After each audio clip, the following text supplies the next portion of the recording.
Hello students, आज फिर कुछ ट्रेन के क्वेश्चंस करते हैं। एक कार अपनी यात्रा को 10 घंटे में पूरा करती है। यदि वह अपनी यात्रा को आधे भाग को 40 किलोमीटर प्रति घंटे की चाल से तथा शेष आधी दूरी 60 किलोमीटर प्रति घंटे की चाल से तय करती है, तो कार द्वारा तय की गई दूरी कितनी होगी। तो इसे तो कई मेथड से किया जा सकता है। पहला मेथड जो करने जा रहा हूँ ये आप सबको पता होगा।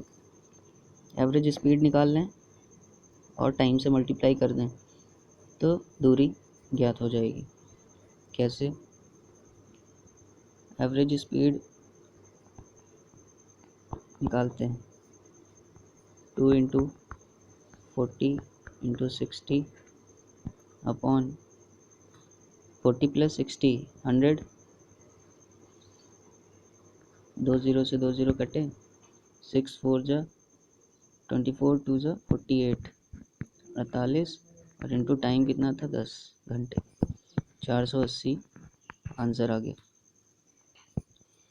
लेकिन हमें ऐसे नहीं करना है, हमें दूसरा मेथड देखना है। हम क्या करते हैं कि 40 और 60 इनको रेशियो में डिवाइड करते हैं। 2 और 3, 2 और 3 का रेशियो आ गया, तो एवरेज स्पीड निकालते हैं।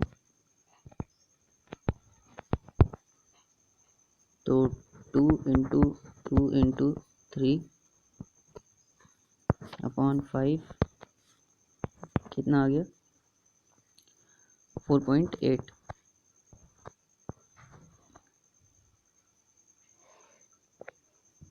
4.8। और टाइम कितना था 10 घंटे इंटू 10, 48 आया। अब 2 इंटू 3 अपॉन 5 ये आएगा 2.4 इंटू 10 जो टाइम दिया था, तो 2.4 इंटू 10 तो ये तो 24 हो गया। लेकिन हमें ये देखना है कि ये जो रेशियो था 2 और 3 का, तो 2 कितने टाइम्स था 20 टाइम्स था। 2 20 से 40, तो जब हमने रेशियो में डिवाइड करने से पहले ये 40 था, तो कुछ नहीं करना है, 20 से हम इसमें मल्टीप्लाई कर दें तो ये 480 आ गया। ये था आपका न्यू अप्रोच। आइए एक और क्वेश्चन देखिए। एक मोटर कार अपनी यात्रा 10 घंटे में पूरा करती है। पहली आधी यात्रा 21 किलोमीटर प्रति घंटे और दूसरी आधी यात्रा 24 किलोमीटर प्रति घंटे की चाल से तय करती है। तो तय की गई दूरी ज्ञात करो।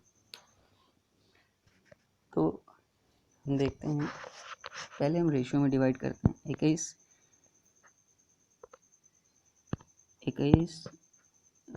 को रेशियो में कन्वर्ट करते हैं, तो 3 से काट दें तो 3 8 जा और 3 7 जा, तो 7:8 का रेशियो आ गया। हम अगर ये माने कि आधी दूरी उसने 7 की स्पीड से ट्रेवल किया, मतलब 7 किलोमीटर चली, और आधी दूरी वो 8 किलोमीटर चली, तो टोटल वो 15 किलोमीटर, टोटल वो कितने घंटे चली। तो हमने देखा कि ये जो डिस्टेंस, जो इसकी स्पीड थी, ये 7 घंटे से चली और ये 8 घंटे की स्पीड से चली। तो टाइम का रेशियो क्या हो जाएगा 8:7। अगर 7:8 स्पीड का रेशियो था, तो टाइम का रेशियो हो जाएगा 8:7। मतलब अगर ये 8 घंटे चली है तो ये 7 घंटे चली, टोटल ये 15 घंटे चली है। लेकिन क्वेश्चन में कह रहा है कि 10 घंटे ही चली है, मतलब कि इस 15 का 2/10 3 ही चली है, तभी तो 10 आएगा। तो इस 8 का भी 2/3 अगर हम कर दें, 8 का 2/3 प्लस 7 का भी 2/3,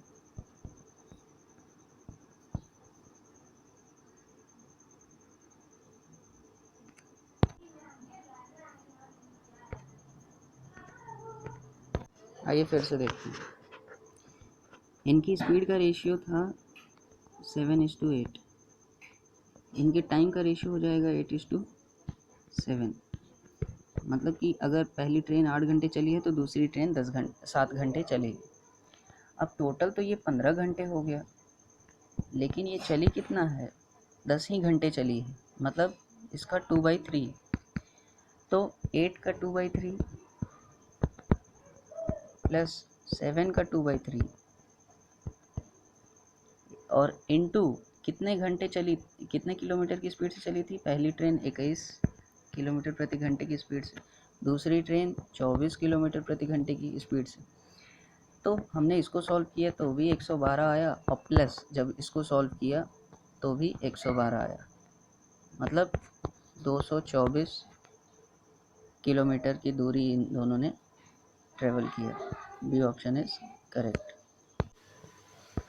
एक ट्रेन 150 मीटर लंबी है, यह 54 किलोमीटर प्रति घंटे की गति से दौड़ रही है।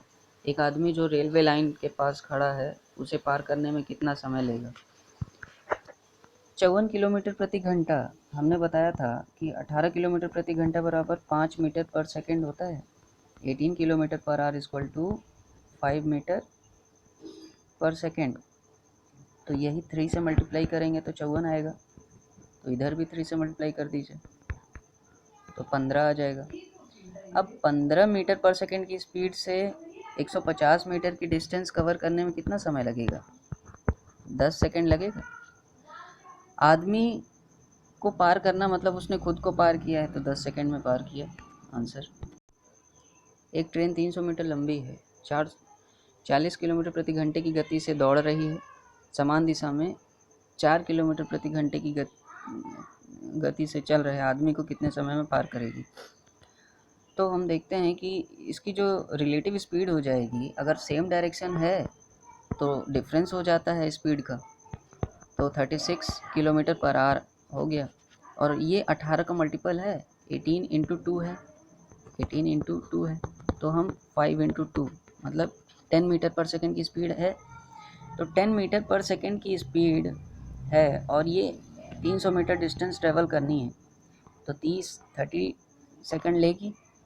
तो ये देखिए 30 सेकेंड आंसर है, क्योंकि ये आदमी को पार कर रही है। आदमी को पार करने का मतलब है कि ट्रेन अपनी ही डिस्टेंस को कवर करती है, तो 30 सेकेंड आंसर। एक 270 मीटर लंबी ट्रेन 30 मीटर प्रति सेकंड की गति से दौड़ रही है। एक 180 मीटर लंबाई के पुल को पार करने में कितना समय लेगी। तो 30 मीटर प्रति सेकंड की स्पीड है और 270 मीटर लंबी ट्रेन है, तो 30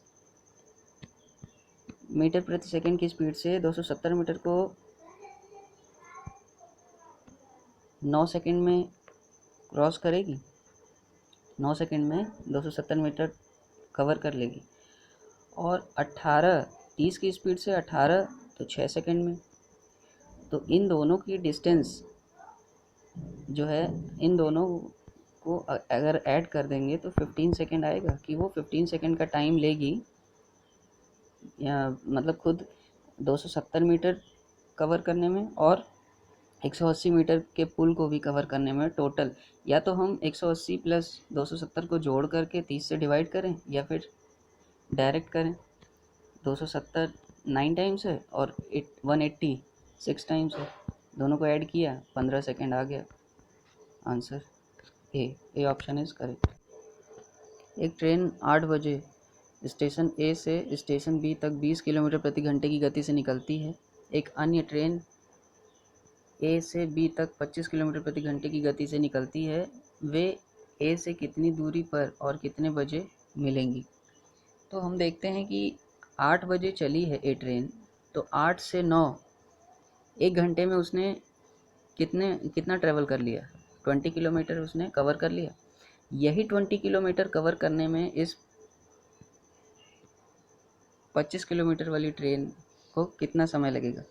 तो हम देख रहे हैं कि इन दोनों की जो रिलेटिव स्पीड रहेगी, इसकी इसकी इफेक्टिव स्पीड क्या है, 5, कितनी एक्सेस है, 5, तो 5 किलोमीटर प्रति घंटा की स्पीड से ये कवर करेगी।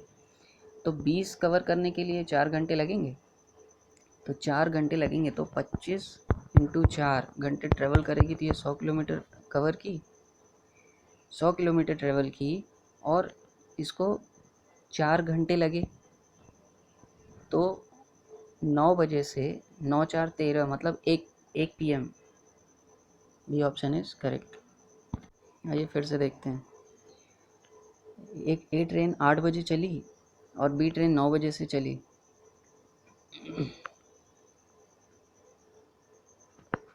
तो हम देखते हैं कि ये जो 8 बजे चली है, तो 8 से 9 1 घंटे में इसने 20 किलोमीटर कवर किया।